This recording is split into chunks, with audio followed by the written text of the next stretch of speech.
नमस्कार मित्रों, आज हिंदी साहित्य में सुनिए शिवानी जी की लिखी हुई एक भावनात्मक कहानी टोला।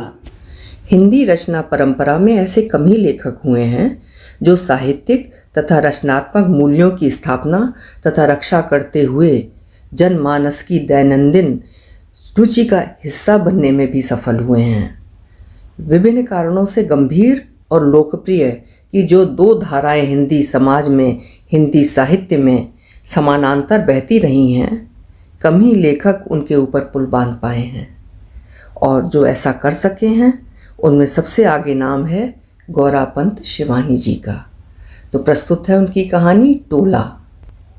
आज से 30 वर्ष पूर्व ठीक दिवाली के दिन घर आई लक्ष्मी को मैंने लौटा दिया था और उस प्रत्यावर्तन का भयंकर दुष्परिणाम ही शायद मुझे इतने वर्षों में भी इस पावन उल्लास पर्व के दिन उत्साहहीन कर जाता है। मुझे लगता है म्लान मुखी लक्ष्मी की डबडबाती आंखों के याचना पात्र को मैंने गहन रूढ़ता से रीता ही लौटा दिया था। इसी से जब घर घर में दियों की पांच जगमगाने लगती है, मेरे अंतर के दिए की क्षीण लौ को जैसे उन्हीं डबडबाती आंखों की स्मृतियाँ फूंक मारकर बुझा जाती हैं। सड़कों गलियों पर पटापट छूटते पटाखे अपने धमाकों से मुझे झकझोर कर रख देते हैं।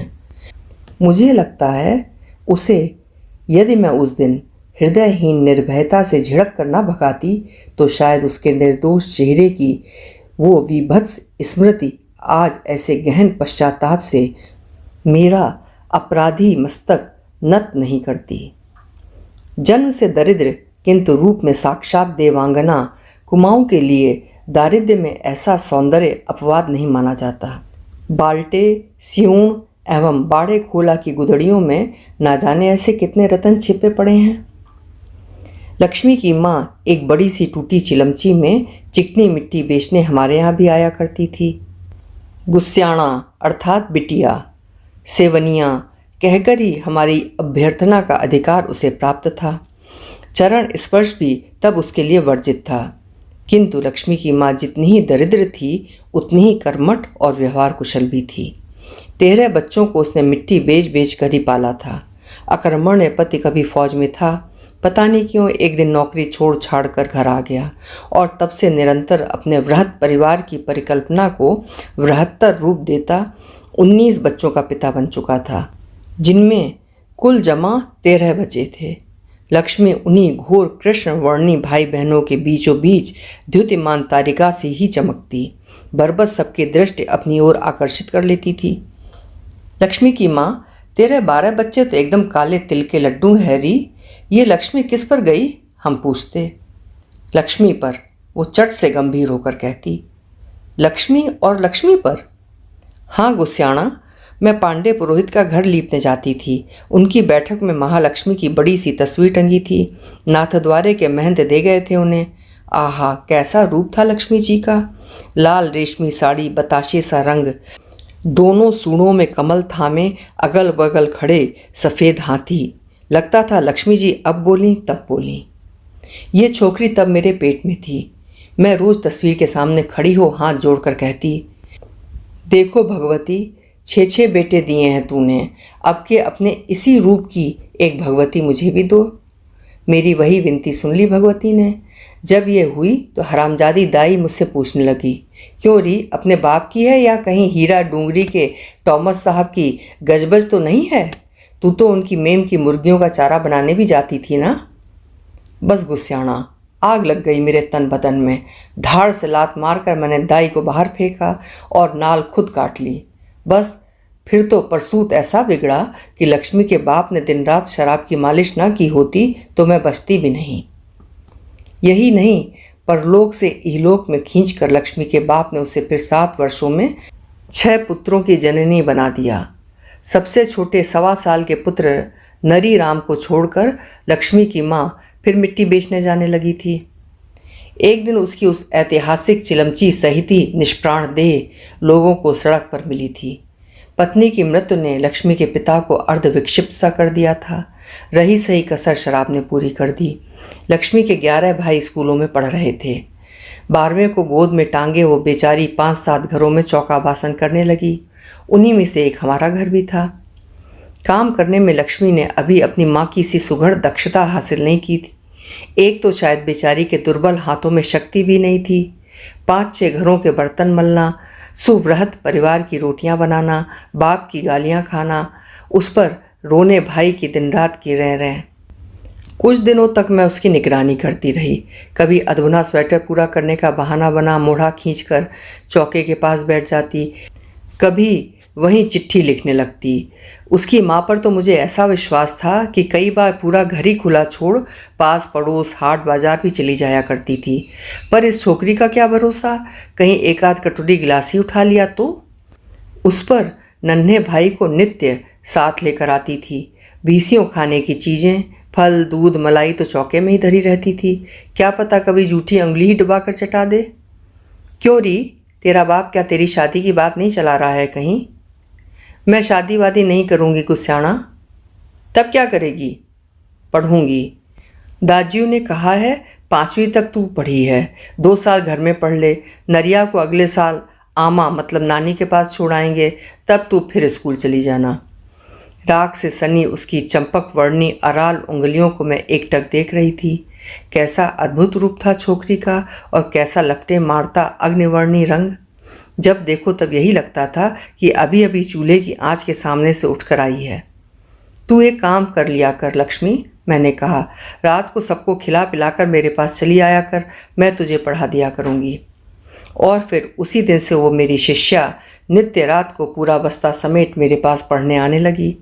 किंतु उसके पाठ्यक्रम को पूरा कराते ही मुझे वो ऐसी विचित्र गुरुदक्षिणा थमा जाएगी, ये मैंने कभी स्वप्न में भी नहीं सोचा था। रात को सोने से पूर्व गले की चेन, हाथ की सोने की चूड़ियाँ और अंगूठी उतार मेज पर धरने के बद अभ्यास के लिए मैं विवाह से पूर्व माँ से और विवाह के पश्चात पति से अनेक बार डांट खाने पर भी यह आदत छोड़ नहीं पाई थी। लक्ष्मी पढ़ने आती तो मैं उसे पढ़ाते पढ़ाते नित्य एक एक कर गहने उतार मेज पर धरती जाती। वो पढ़कर जाने लगती और कहती, गुस्साना दरवाज़ा ठीक से बंद कर लेना, बाबूजी भी दौरे पर हैं। मेरे घर में बर्तन मलते मलते वो अब मेरी पूर्ण विश्वास पात्रा, अभिज्ञ सेविका बन चुकी थी। न जाने मैं कितनी बार अपनी अंगूठी गुसलखाने में भूल आती, पर वो मुझे लाकर थमा जाती। एक बार तो चूहल में उसने मेरे कर्ण फूल छिपाकर बाद में मुझे खूब लताड़ा था। देखो गुस्साना, तुम्हारी ये लापरवाह आदत हमें पसंद नहीं। जहाँ जी आए ऐसी कीमती चीज़ बहा आती हो। घर में क्या अकेली मैं ही आती हूँ? बरेठिन, जमादारिन और तुम्हारा वो काना माली सभी घर में धड़ाधड़ घुसे चले आते हैं। एक करेगा तो नाम सबका बुरा होगा। ताले चाबी में बंद धरो ये सब चीज़ें, पता नहीं कब किस निगोड़े की नीयत बिगड़ जाए। तब क्या उस दिन वो मुझे चेतावनी ही दे रही थी? उस दिन भी जब वो पढ़ने आई, पानीपत के तीसरे युद्ध की रूखी तारीखें उसे रटाते रटाते मैं नींद में ढुलकने लगी थी। वो जाने लगी तो मैं शायद सो गई थी। उठो हो गुस्साना, द्वार बंद कर लो, मैं जा रही हूँ। वो चली गई तो आधी रात में ढुलकती मैं उठी, द्वार बंद किया और सो गई। पति दौरे पर थे, उस दिन घर पर होते तो शायद वो दुर्घटना ना होती। सुबह जगी, चाय बनाकर पी, नहाया और फिर गहने उठाने मेज पर गई तो कलेजा धक हो गया। एक अंगूठी को छोड़कर वहाँ कुछ भी नहीं था। अंगूठी भी शायद इसलिए छोड़ दी गई थी कि उसका कलेवर रूपाब था। मूंगा जड़ी उस चांदी की अंगूठी की तुच्छ महिमा शायद गुणी चोर को मोह नहीं पाई थी। मैंने मेज के नीचे देखा, पलंग के नीचे झांका, व्यर्थ ही बिस्तर को झटका पटका। हे भगवान, कमरे में तो सिवाय मेरे और लक्ष्मी के कोई आया ही नहीं। तब क्या वो इसी गुरुदक्षिणा की बात कर रही थी कल? गुस्साना, सब किताबें ख़त्म करा दी हैं तुमने, चक्रवर्ती ब्याज भी सिखा दिए। देखना अब कैसी बढ़िया गुरुदक्षिणा देती हूँ तुम्हें। नहीं नहीं, जैसे भी हो पति के घर लौटने से पहले झूठा पकड़ कर उगलवा लूँगी अभी सब। कहीं बेहया चुट्टी बाजार जाकर न बेच आए। गुस्से से थर थर काँपती मैं उसके यहाँ पहुँची तो वो घर के आंगन में अकेली बैठी बर्तन मल रही थी। उसका छोटा भाई ज़मीन पर रेंगता सूखी रोटी का रोल बनाकर चूस रहा था। भाई स्कूल जा चुके थे और बाप भी शायद कहीं निकल गया था। घर में वो अकेली ही थी। इसी से मुझे अपनी चीज़ें बरामद करने में मुश्किल से 10 मिनट लगे थे। मुझे देखते ही उस नौसिखी ठगनी का चेहरा फक पड़ गया। गुस्साना, क्या बात हो गई? बर्तन आज फिर झूठे रह गए क्या? उसने हंसने की चेष्टा की, किंतु उसकी हंसी होठों पर फैल भी नहीं पाई थी कि मैंने उसे झोटा पकड़कर घसीट लिया। चोर, बदमाश, बेहया, तेरी ये हिम्मत! यही गुरु दक्षिणा दी तूने मुझे? उसका भाई बहन को खींचे जाते देखकर जोर जोर से रोने लगा तो मैं घबरा गई। कहीं उसका शराबी बाप आ गया तब? उस अकड़बाज मदालस व्यक्ति का नंगापन मैं 2-1 बार पहले भी देख चुकी थी। मैं अकेली थी, एक तो वो ब्रह्मद्रोही बस्ती थी, कहीं मुझे ही घेर लिया तो अकेली मैं क्या कर सकूंगी? निकाल मेरा गहना। मैं फिर तन गई। गहनों की स्मृति मुझे फिर दुस्साहसी बना उठी। संसार की कौन नारी भला अपने खोए आभूषणों की व्यथा भूल सकती है? उसके गहने यदि किसी नदी की तीव्र धारा में बहने लगें तो उन्हें निकालने वो तैरना न जानने पर भी उसी क्षण उस तीव्र गंभीर जलधार में भी कूद सकती है। वो चुपचाप उठकर भीतर गई और पलक झपकते ही मिट्टी के हड़िया में धरी मेरी चारों चूड़ियाँ, घड़ी और चेन लेकर सिर झुकाए मेरे सम्मुख खड़ी हो गई। क्यों क्यों किया तूने ऐसा? मैं ठीक से बोल भी नहीं पा रही थी। कल सबकी फीस जमा करनी थी। राजू इस बार हाई स्कूल दे रहे हैं, फीस ना मिलती तो रह जाते। उसका कंठस्वर अवरुद्ध हो गया। मूर्ख, मुझसे पैसे क्यों नहीं मांग लिए? ये चोरी क्यों की? और कोई होता तो तुझे पुलिस के हवाले कर देता। खबरदार जो अब मेरे घर में पैर भी रखा। जिस राजू की फीस जुटाने जिस मासूम बहन ने उस दिन इतना अपमान, इतनी लांछना सही थी, वो आज एक उच्च पदाधिकारी है अपने ही शहर में। मैं उसे कई बार देख चुकी हूँ, किंतु उसके अतीत के दारिद्र्य की इस शहर में मैं ही एकमात्र साक्षिणी हूँ। इसी से शायद उसने मुझे पहचानना नहीं चाहा। मैंने दूसरे ही दिन नई बर्तन मलने वाली रख ली तो मेरे पति को बड़ा आश्चर्य हुआ। क्यों, लक्ष्मी ने कुछ उठा लिया क्या? तुम तो उस पर जान छिड़कती थी। वो अब काम नहीं करेगी। उसका बाप कहता है अब वो सयानी हो गई है, उसका इधर उधर जाना ठीक नहीं है। किस क्षेत्र में उसने अपने सयानेपन का परिचय दिया था, ये रहस्य मैंने अपने तक ही सीमित रखा। उसकी लज्जा जैसे स्वयं ही मेरी लज्जा बन गई थी। प्रायः ही मैं देखती, अंधेरा होते ही नशे में ढुलकता उसका बाप गाली देता, कभी देहरी पर ही पसर जाता, कभी आंगन में। अरे ओ, कहाँ मर गई री लक्ष्मी? आ, तेरी माँ के साथ साथ तुझे भी मसान घाट पहुँचा आऊँ, तभी मेरा कलेजा ठंडा होगा। डरी सहमी वन्य हरिणी सी लक्ष्मी अपनी खिड़की से चेहरा सटाए बड़ी आशा से एकटक मेरी खिड़की की ओर दृष्टि उठाए खड़ी रहती। शायद मैं उसे पहले की भांति हाथ के इशारे से अपने पास बुला लूं।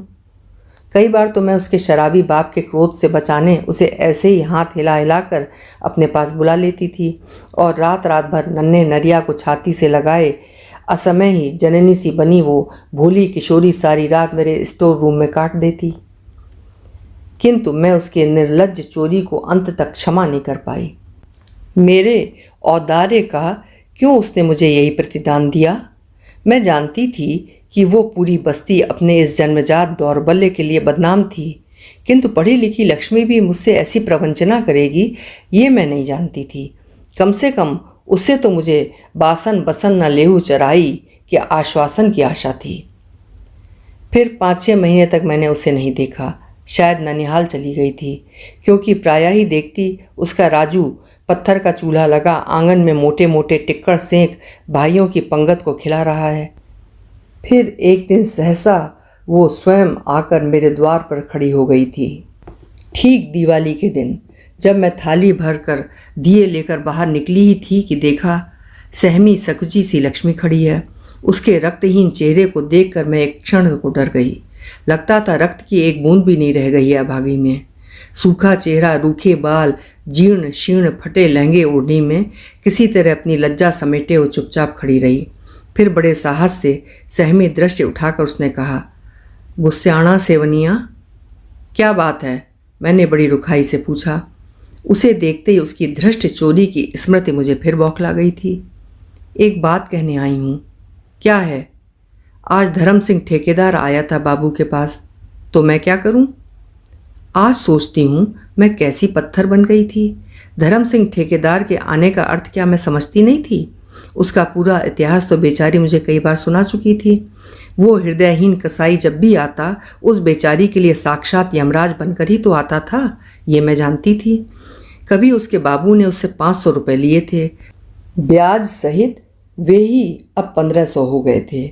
उस राशि से उऋण होने का एक ही उपाय वो बार बार सुना जाता था, लक्ष्मी को उसके हवाले कर दे तो वो कर्जे से भी छुट्टी पा जाएगा और लड़की से भी। उसकी हिरुली दीदी के पास पहुंचकर जिंदगी भर रानी बनकर राज करेगी। धर्म सिंह की विधवा हिरुली दीदी अब आगरा की हीराबाई थी।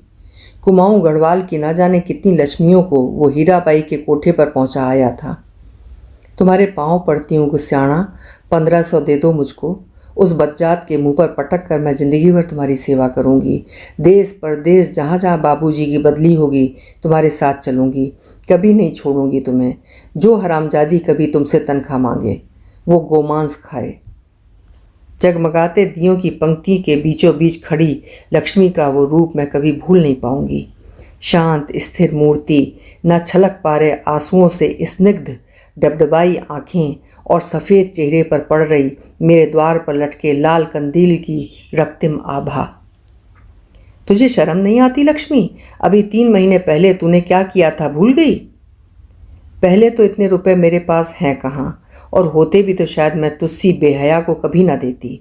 जा चली जा, खबरदार जो अब कभी यहाँ आई। उसने एक बार बड़े अविश्वास से मेरी ओर देखा और फिर सिर झुकाकर चुपचाप चली गई। आज सोचती हूँ चाहने पर भी क्या मैं उसे 1500 दे नहीं सकती थी? 800 तो मेरे बक्से में ही पड़े थे और 700 मैं इधर उधर भाग कर जुटा ही सकती थी।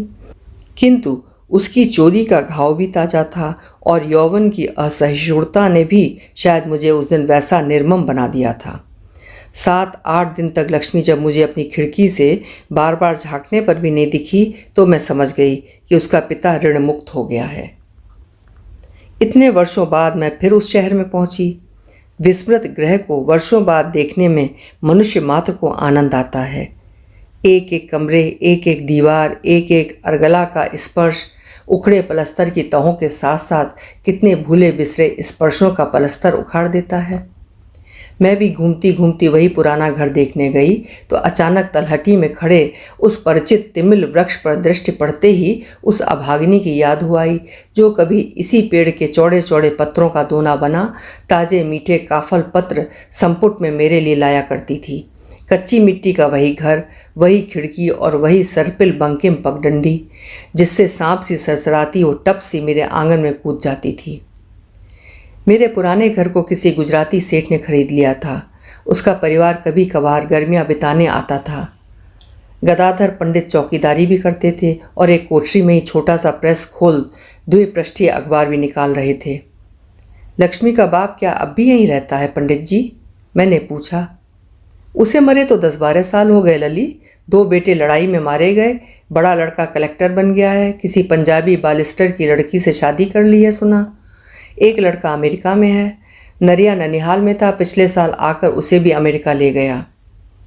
तो सूखी रोटी चूसने वाला रियाता नरिया भी अमेरिका पहुंच गया। और लक्ष्मी? अरे रे, नाम मत लो छोकरी का एकादशी के दिन। छिनाल पाप का छलकता घड़ा लेकर अब फोड़ने यहाँ आई है। कुछ दिनों तक गाड़ी सड़क पर बैठी भीख मांगती थी, अब मक्खियाँ भिनभिनाने लगी हैं तो घर में पड़ी सड़ रही है। क्या उसी घर में रहती है? और कहाँ जाएगी? मैं फिर धीरे धीरे पगडंडी उतरती 30 वर्ष बाद एक बार फिर उसी आंगन में आकर खड़ी हो गई जहाँ उस दिन उसका झोटा पकड़ने क्रोध से थरथर कांपती खड़ी हुई थी। लक्ष्मी, मैंने डरते डरते पुकारा। कौन? दूर किसी कुएं से जैसे किसी का डूबता उतराता कंठ स्वर आया। मैं हूँ गुस्साना।